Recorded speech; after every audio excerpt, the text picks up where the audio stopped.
حج کی تعلیمات کو سمجھنے کے لیے درج ذیل اصطلاحات کا ذہن نشین ہونا ضروری ہے۔ حج اللہ تعالیٰ کے گھر کی مقررہ دنوں میں مخصوص عبادتوں کے ساتھ زیارت کرنا حج ہے۔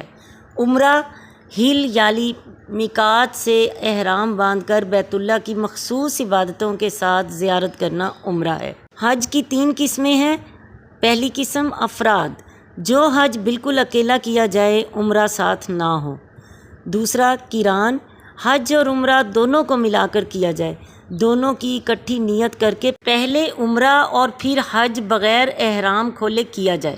تمتع، حج کے ساتھ عمرے کا فائدہ اٹھانا، یعنی حج کے مہینوں میں پہلے عمرہ کیا جائے، اس کے بعد احرام کھول دیا جائے، پھر اسی سال حج کا احرام باندھ کر مقررہ ایام میں حج ادا کیا جائے۔ اشہر حج، حج کے مہینے یعنی شوال اور ذی القعدہ مکمل اور ذی الحج کے اول 10 دن، یہ حج کے دن ہیں، حج کے مہینے ہیں۔